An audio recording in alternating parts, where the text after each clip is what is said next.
episode contains adult themes that some may find disturbing. Parental discretion is advised.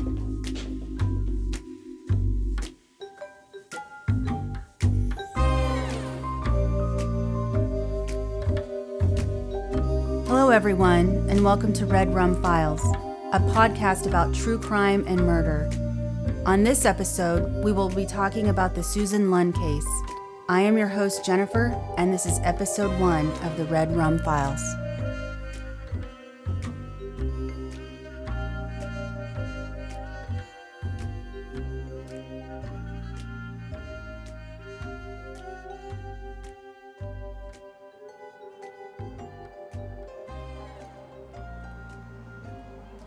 The bitter cold air was biting at her face as Susan, 3 months pregnant, began a long 3.5-mile walk to Winn-Dixie.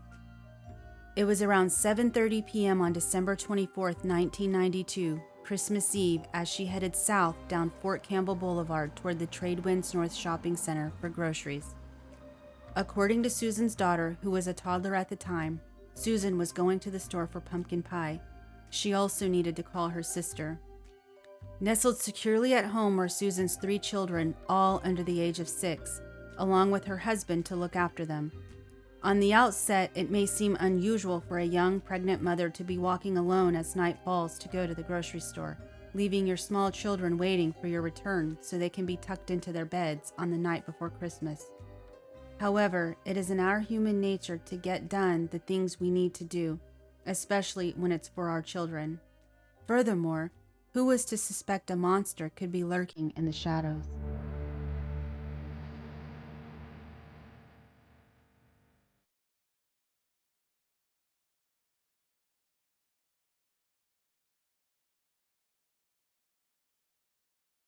Susan Lund was born Susan Hope Menard in Indiana on November 29, 1967.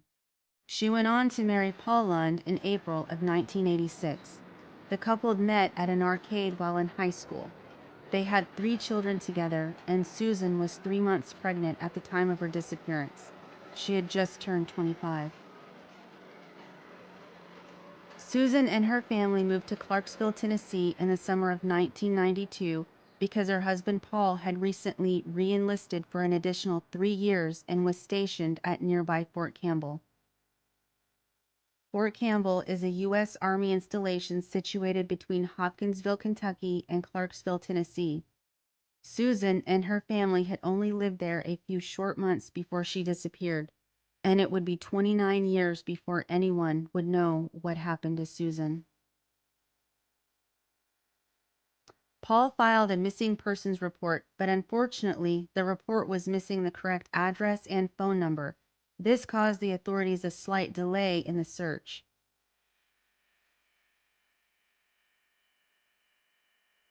Tennessee authorities began conducting land and air searches in the Clarksville area. After receiving several phone calls from concerned citizens stating they had seen Susan in the Clarksville and Nashville areas, authorities scaled back their search efforts. Several more calls came in with sightings of Susan just over the state border in Hopkinsville, Kentucky, 28 miles away from her home. The sightings placed Susan alive and well on December 30th, 1992. At the time, investigators found these sources to be reliable and credible. But after knowing what we now know, was it really Susan? On Wednesday morning, January 27, 1993, at Wayne Fitzgerald State Park, located near the town of Ina, Illinois, a gruesome discovery was made by 2 girls playing.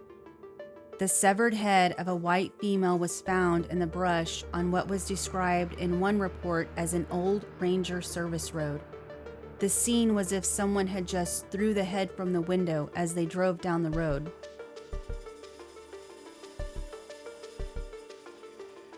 This unidentified woman would become known as Ina Jane Doe, and her true identity would remain a mystery for 29 years. Ina, Illinois is around 170 miles northwest of Clarksville, Tennessee, the last known location of Susan. It's been a little over 1 month since Susan's disappearance. Whose severed head has just been discovered, and where is the rest of the body? And more importantly, where is Susan? On March 6, 1993, as the investigation into Ina Jane Doe was well underway, detectives received a call from a gentleman named Rick Schumer, who was a clerk working at the Big Wheeler truck stop at I-57 and Route 15, which was just a few miles north of where the severed head was discovered. Mr. Schumer had informed them that a truck driver had brought to his attention some strange writing on the bathroom wall. The clerk had agreed the writing was disturbing and decided to report it. Officers arrived and found a grim message scrawled on the wall in a black felt marker. It read, Serial killer, 393. 19 and counting. 5 men, 12 women, 2 children. 8 black, 8 white, 3 Hispanic. Don't worry, I'll get to the others. Upon taking the report, the officer learned that the restrooms are cleaned every 24 hours and that this writing likely appeared at some point within the previous 24. Was this in fact a message from a serial killer? Did this person have any involvement in Susan's disappearance? America's highways have long been an ideal place for serial killers to hide and find new victims.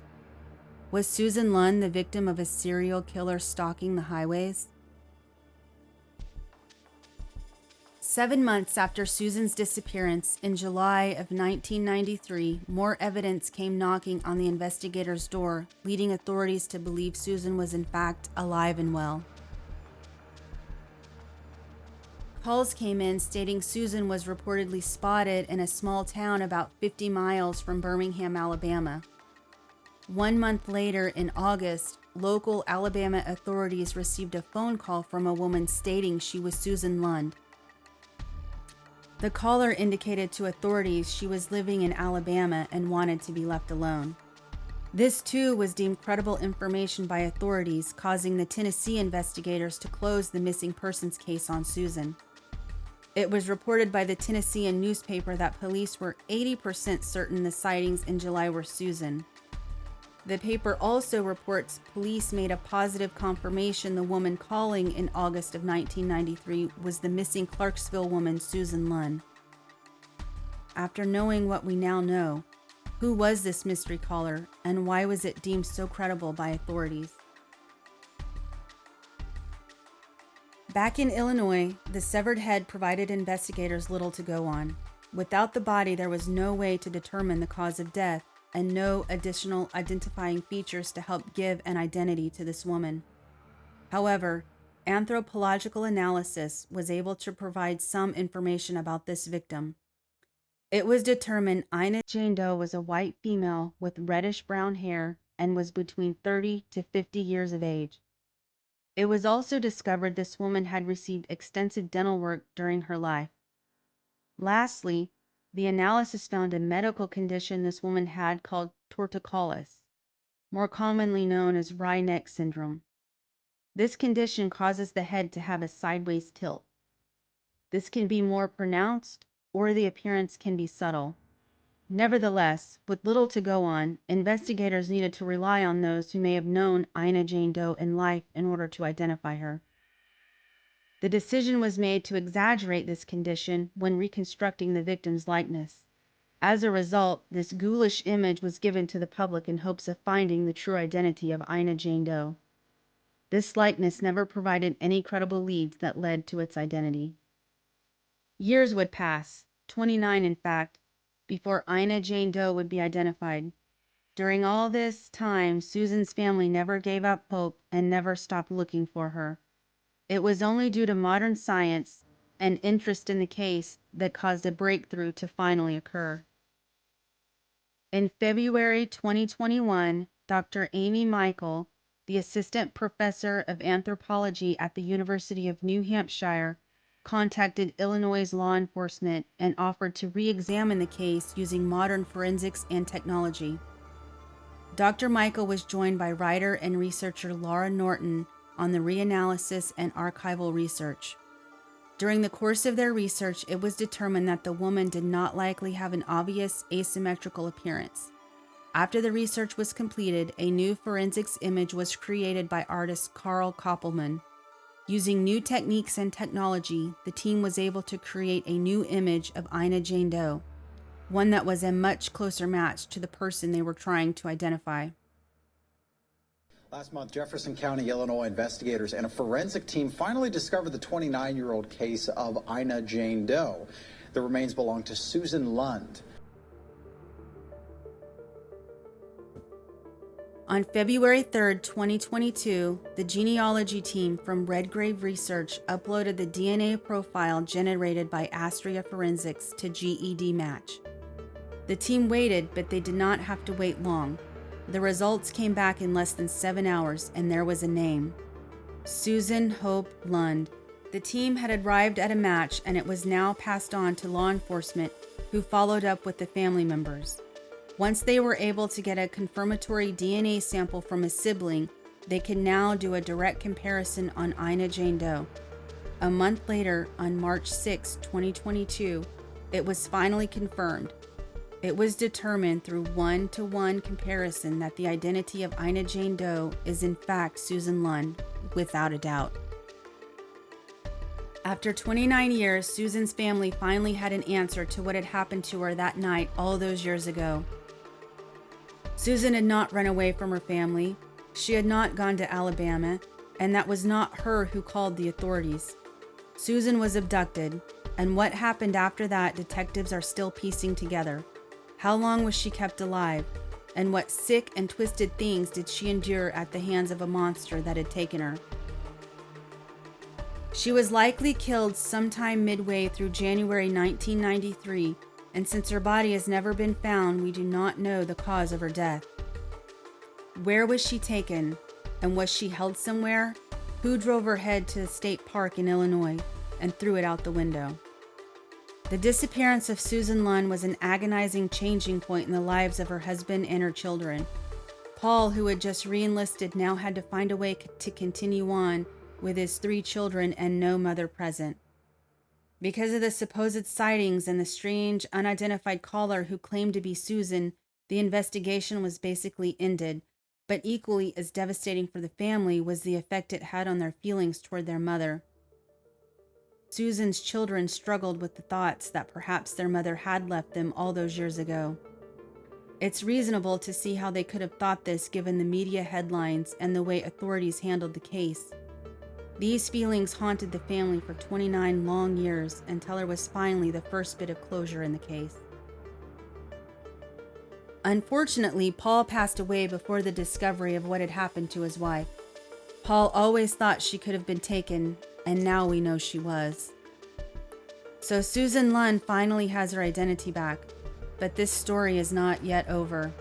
There is a killer out there, possibly still alive, and still on the loose.